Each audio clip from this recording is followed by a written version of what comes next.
You know that feeling when you're like trying to quickly type something out on your phone? Oh, yeah, all the time. Or maybe you've pictured a future where, I don't know, physical keyboards are just gone. Hmm. Well, today we're diving into something the fascinating world of soft keyboards. Right. For this deep dive, we're unpacking a pretty comprehensive report.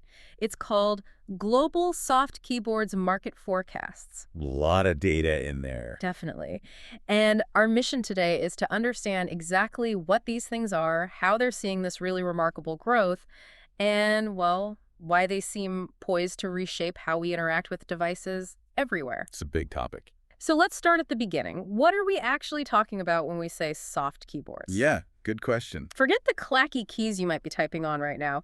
We're talking about input systems that are, well, entirely non-physical. Exactly. Like the touchscreen keyboard on your smartphone or your tablet. That's a soft keyboard. Right, or those really cool virtual keyboards you sometimes see projected onto a desk or something. Yep, those two. And Sure. other similar innovations. Basically, no moving parts. Okay, so what's driving this? Is it just because it looks cool?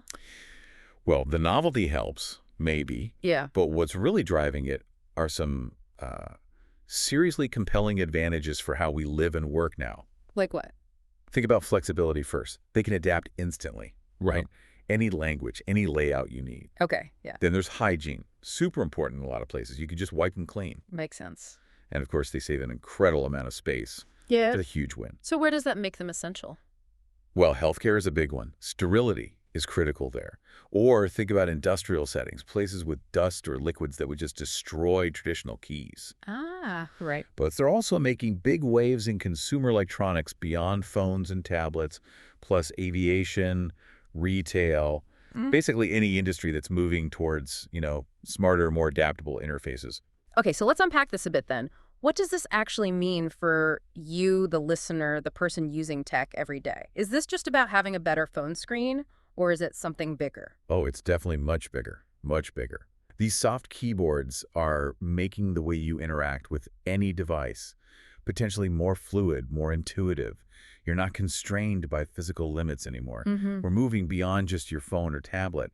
These systems are becoming really integral to how we engage with a huge range of devices and even environments.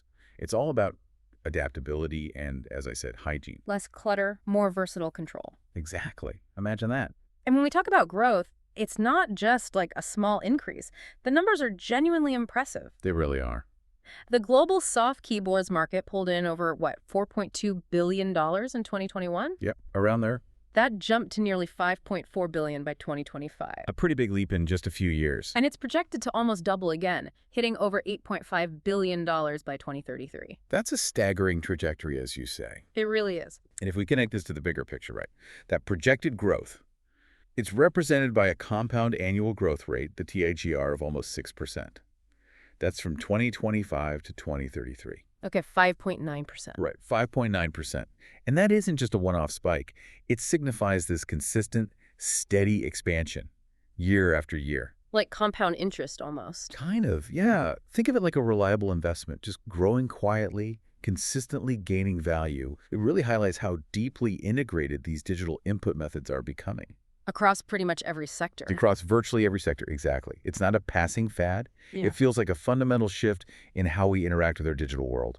So with all that momentum, where exactly is this growth happening? Let's do that regional deep dive, starting with North America. Makes sense. Okay, so this region's soft keyboards market, it's on track to more than double in value between 2021 and 2033. Wow. Yeah, showing a robust CAGR of over 5.7%. So within North America, the U.S., as you'd probably guess, makes up the biggest slice, growing consistently. Right. But what's actually quite fascinating is Canada. Oh! Yeah, it's showing a significantly higher growth rate. Their CAGR is getting close to 6.9%. 6.85%, yeah. Higher than the U.S. Higher than the U.S., yeah. Yeah. It outstrips its larger neighbor, which suggests maybe a particularly rapid adoption going on there, perhaps driven by, I don't know, specific digital transformation projects, maybe in public services, or a quick shift in their industrial base. Interesting. And Mexico. Mexico also contributes solid growth there, too, around 4.9% CAGR. Okay, so quite dynamic across North America. Now let's hop across the Atlantic, Europe. Right. Their market is also looking strong, projected to reach nearly $2 billion by 2033, Another big number. and an average annual growth rate there of about 5.5%.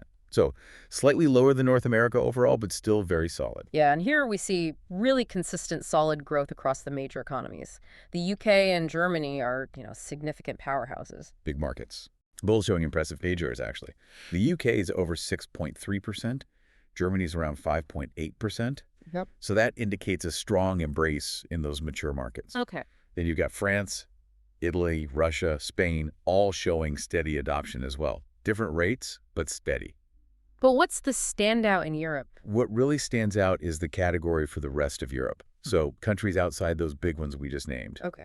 That group is actually showing the highest regional growth rate in Europe, over 7.6% annually. Wow, 7.611%. That's high. It really is. It points to this widespread, rapid adoption happening beyond the traditionally dominant economies. Suggests a really broad acceptance of soft keyboards right across the continent. Fascinating. Now, you mentioned things getting really interesting. Asia Pacific. Yeah, here's where it gets really interesting. Like you said, Asia Pacific isn't just growing. It feels like it's exploding with digital adoption. Okay. It's expected to more than double its market value, too, hitting nearly $1.6 billion by 2033. And the growth rate. An impressive average annual growth rate, the CAGR, of over 6.3%, higher than Europe or North America on average. So who's leading the charge there? Well, Asia Pacific is a true powerhouse for this stuff. China leads, naturally, on track to exceed $500 million in market value itself. Huge market. Huge. Japan's also growing steadily, around 5.4% CAGR. But the real standout, perhaps surprisingly to some, is India. India. Why?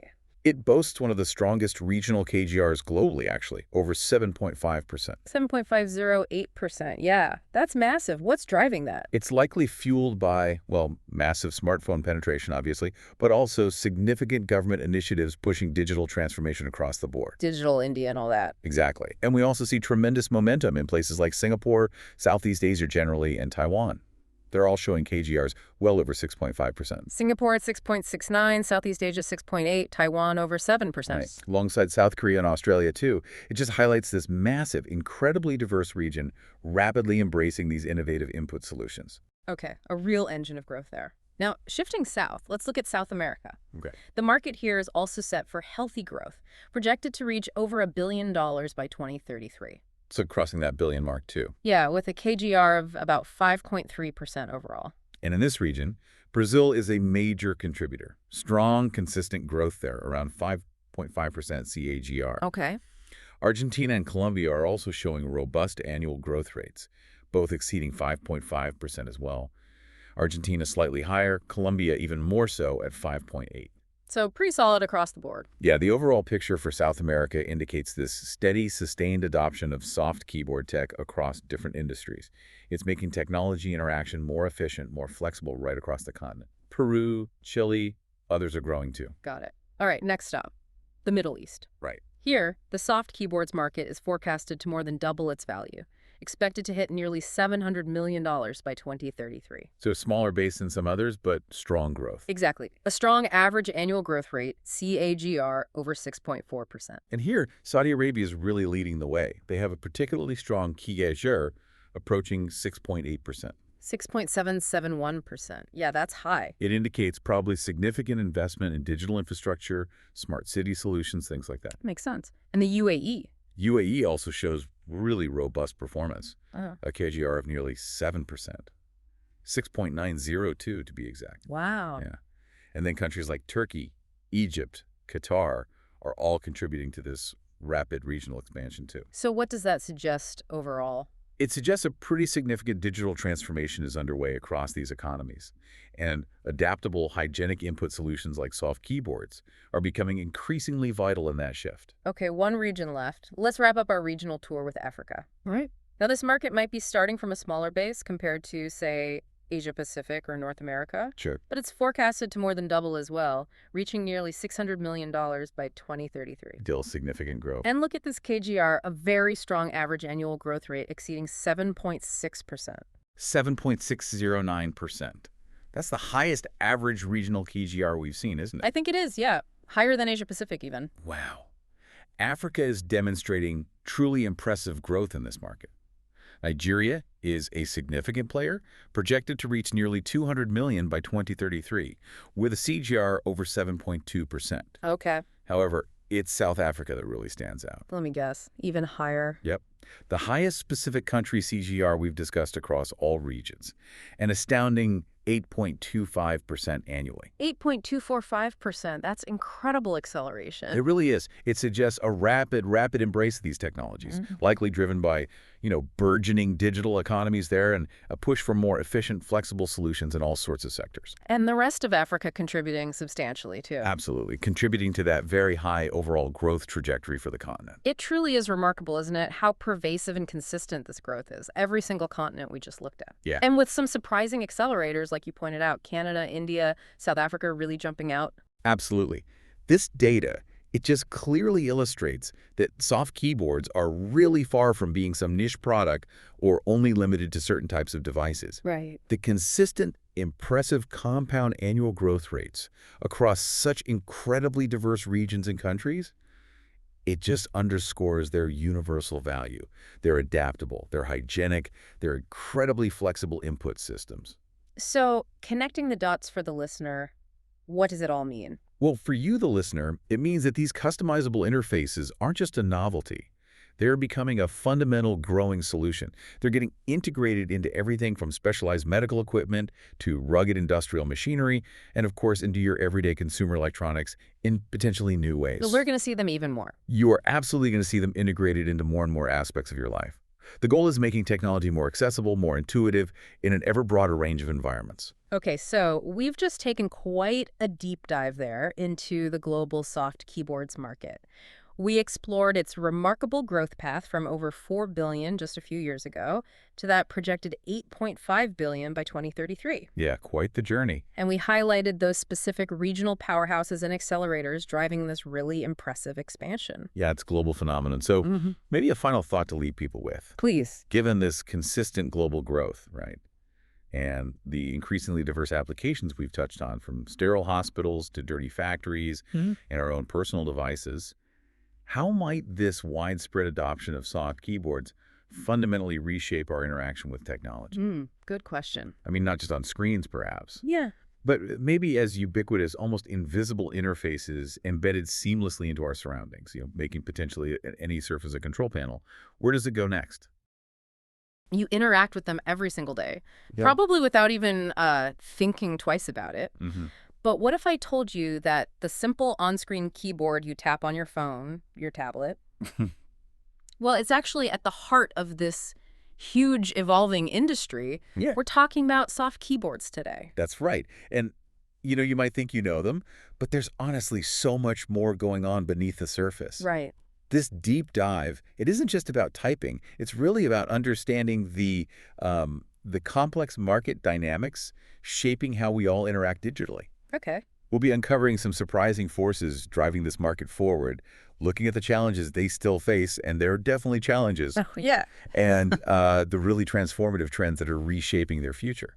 So what does this actually mean for you, the person constantly tapping away on their screen? Well, We're going to give you a shortcut here, get you well-informed, packed with some, frankly, surprising facts and insights that'll change how you think about those little virtual buttons. Let's dive in. okay, so where do we even start with this boom? Let's begin with the forces that are really powering the growth of soft keyboards. The hidden stuff. The hidden stuff. We've called this bit the unseen powerhouse, key drivers of soft keyboard growth. Okay, unseen powerhouse. And I guess when we talk about the foundations, the sheer expansion of touchscreen interfaces has got to be the biggest one, right? Absolutely. It's not just more phones and tablets anymore, is it? These keyboards are like popping up everywhere. That's totally spot on. And what's really remarkable isn't just that they're everywhere, but how this ubiquity has sort of quietly shifted the whole definition of an input device. Interesting. Yeah, it's gone from being this, rigid physical thing to a flexible, malleable piece of software. They're basically the default now. For everything. Pretty much. Yeah. Incredibly diverse sectors, education, logistics, banking, healthcare, you name it. They offer these flexible, language-agnostic layouts, seamless integration, cost effectiveness, and just amazing customizability. That flexibility point, it really hits home when you think about the rise of assistive technologies. Oh, definitely. I mean, for individuals with disabilities, these soft keyboards are genuinely a lifeline. This is where the innovation gets really impactful, isn't it? Enabling communication through AAC systems, Right. augmentative and alternative communication. Exactly. And what's fascinating here is that these aren't just like bigger versions of standard keyboards. No. No, they integrate specific features, predictive typing, voice feedback, even eye tracking compatibility, things that make them indispensable for, inclusive design. Right. The real impact is how they're empowering independence, improving quality of life. And you see global accessibility standards, especially in the US and the EU, really pushing manufacturers to create more and more sophisticated, purpose-built solutions. So, okay, that's accessibility for individuals, but what about making these keyboards truly global for everyone? I'm thinking about the growing demand for multilingual support and custom UI functionality. Yeah, you're hitting on a really crucial point there, especially for global businesses. Right. I mean, picture an airline or a Yeah. big hotel chain. Soft keyboards let them instantly switch between languages. They can have custom layouts tailored for really specific workflows. Like a check-in kiosk or something. Exactly. A bilingual check-in kiosk or maybe a touchscreen dashboard on a flight deck. These virtual systems, they enhance operational efficiency, they cut down training complexity, and they support localized user experiences. So it directly helps businesses expand globally, all while keeping the interaction intuitive. It's kind of a quiet revolution, really, in how we use tech across borders. Okay, but it's not all smooth sailing, is it? Nothing's perfect. Definitely not. Even with all these advancements, soft keyboards, well, they have their Achilles heel, their frustrations. They do. So what are some of those? Let's get into the glitches in the matrix. Yeah. Persistent restraints. Okay, glitches. Well, the first one is probably the most debated: typing efficiency. Ah, Despite all the convenience, let's be honest, soft keyboards are often still slower and more error-prone than physical ones, particularly for, like, high-volume tasks. totally. We've all been there, right? Furiously typing a long email on your phone and just wishing for a proper keyboard. Exactly. That lack of tactile feedback, it really does contribute to user fatigue, reduced speed. Yeah. It makes you wonder, without some massive breakthrough in haptics or maybe voice input getting even better, are they always going to be sort of second best for serious typing? For certain professional settings, anyway? That's a really important question. And speaking of limitations, what about the real world? The messy parts of it? You mean like performance in harsh environments? Or specialized ones? Exactly that. Think about industries like construction, manufacturing, emergency services. Right. Gloves, rain, dust. Yeah. Soft keyboards can really struggle with conditions involving gloves, moisture, dust, extreme temperatures. It's why you still see physical, often ruggedized keyboards as the preferred choice there. Even in some advanced applications too, right? Like cars or boats. That's right. Automotive infotainment, marine control systems, you often see touchscreens, sure, but they're frequently supplemented with hard controls for safety, for operability. It's a clear reminder that, software can't always just replace robust hardware. Okay, and then there's a big one. A really critical point, especially on public or shared devices, security and privacy concerns. Yes. What should people be aware of here? Well, this is where it gets pretty serious, actually. Some third-party keyboard apps, they've been known to log keystrokes. Ooh, Yeah, or they don't adequately encrypt input data. That's a massive red flag if you're typing in sensitive information. passwords, bank details. Exactly. And public-facing kiosks, they can be vulnerable to things like overlay attacks or screen scraping. For businesses, especially in regulated fields, think healthcare, finance. MEIPE GDPR. Right. Compliance with regulations like GDPR and HIPAA demands really secure development practices. And that, as you can imagine, adds significant cost and complexity to deploying these things. It's not just about convenience, it really is about trust. Yeah, absolutely critical. But despite those challenges, the innovation, it's not slowing down, is it? Not at all. Seems to be accelerating, actually. Yeah. So let's peer into the crystal ball a bit. Explore the emerging trends shaping the future.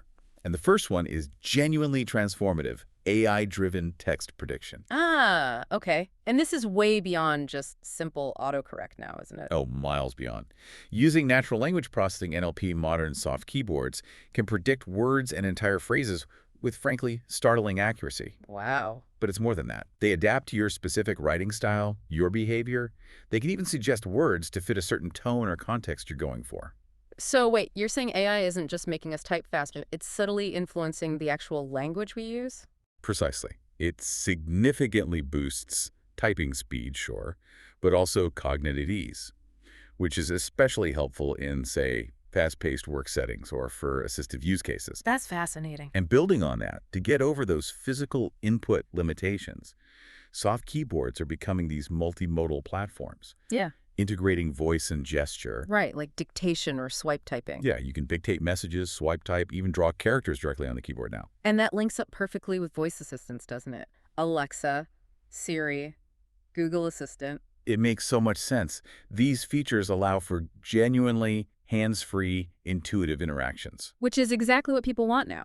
It is. It aligns perfectly with the demand for smart, seamless input across everything: mobile, wearables, smart home devices, the whole ecosystem. Okay, so final piece here, connecting this to the bigger picture. You mentioned integration with embedded systems is becoming critical. Yeah, absolutely. This is a huge shift we're seeing. So where are they showing up? Think automotive infotainment systems, industrial control panels, smart home appliances, medical equipment, all sorts of places. Right. There's software nature, that flexibility. It simplifies device design. It cuts down hardware costs. Mm-hmm. And it really enables these modern, touch-based human-machine interfaces, HMIs. And with the Internet of Things, edge computing, Hmm. that just explodes the possibilities. That really does. It just expands this use case further and further, reinforcing their role as a key enabler for intelligent software-defined interaction. You see it with handhelds and logistics or retail now, quietly replacing those old clunky systems. Okay, so wrapping this up then, what does it all mean? We've done this deep dive into soft keyboards and discovered they're way more complex than they look. Definitely not simple. Yeah, they're moving way beyond just basic input. They're becoming these central components of digital communication, digital control, integral to industries you might never have even considered. They really are. Their ability to scale, to localize, to adapt it, makes them indispensable in our increasingly connected and, importantly, inclusive digital world. They're foundational, really, to how we interact with tech every single day. So here's a final thought for you to mull over as you tap away later. Considering how deeply embedded these interfaces are getting, and with all these rapid advances in AI, multimodal inputs, what new forms of digital interaction do you think will become commonplace? Will physical keyboards end up as just a niche tool? Or will the future of soft keyboards just completely redefine what typing even means? Something to think about.